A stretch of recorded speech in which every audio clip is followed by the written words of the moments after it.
रहबर FRU TV में हम आपका स्वागत करते हैं, इस्तकबाल करते हैं। मैं हूँ ज़मीर अहमद क़ादरी।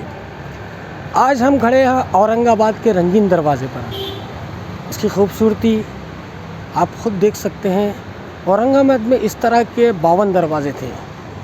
अब ये अलग बात है कि इसमें से बहुत सौ का वजूद ख़त्म हो गया है और कुछ बाकी है।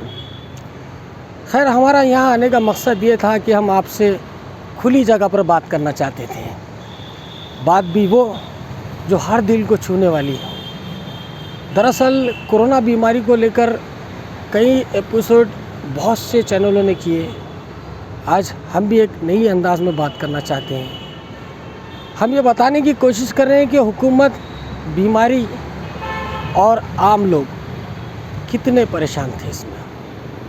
एक तरफ हुकूमत ने अवाम पर लॉकडाउन लाद दिया, या फिर कोरोना बीमारी की वो ज़रूरत था। अब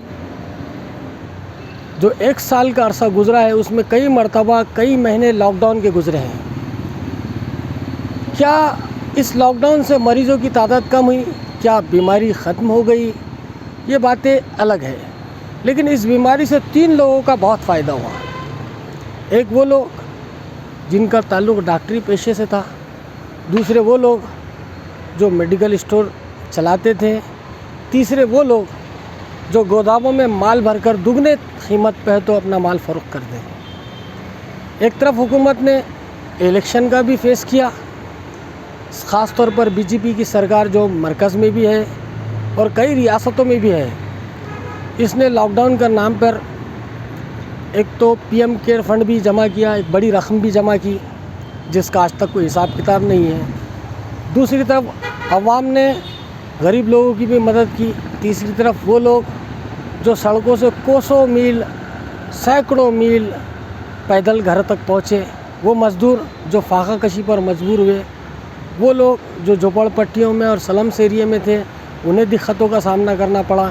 आज भी मुल्क की कई रियासतों में लॉकडाउन जैसी सूरत हाल है। ख़ास तौर पर महाराष्ट्र इसका बहुत ज़्यादा शिकार रहा है, क्योंकि महाराष्ट्र ही कोरोना का टारगेट रहा है शायद इंडिया में, और सबसे ज़्यादा मरीज़ भी यहाँ से ही शुरू हुए और यहाँ ही ख़त्म हो रहे हैं आहिस्ता आहिस्ता।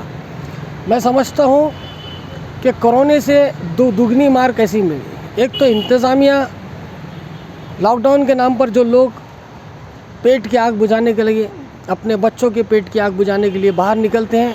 एक तरफ कारपोरेशन का अमला है तो उन्हें पकड़कर पहुँचिया देता है, उनसे दंड वसूल करता है। दूसरी तरफ पुलिस का अमला दंड वसूल करता है। मास्क के नाम पर है तो लोगों को टारगेट किया जाता है। बल हर जगह हर सू है तो पब्लिक टारगेट है। एक तरफ बाहर निकलने में ये तकलीफ़ है, दूसरी तरफ अगर दुकानें खोलते हैं तो दुकानें सील हो जाती है। तीसरी तरफ अगर हम देखें, जो सबसे ज़्यादा परेशानी वाली बात इन दोनों में रही कि बिजली का टैक्स बरोबर घर पर आगे आता गया। बैंक वाले लोगों की तलाश करने लगे। MI के नाम पर लोग हैं तो जो बैंक के लोग वसूली करते हैं वो घरों तक पहुंचने लगे। तीसरा, घर टैक्स, नल टैक्स भी जारी है और इनकम सोर्सेस एकदम ख़त्म हो गई है।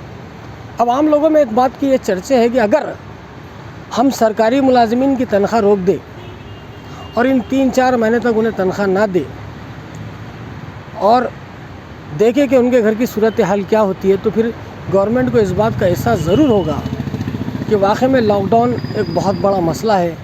लॉकडाउन एक बहुत बड़ी आफत है।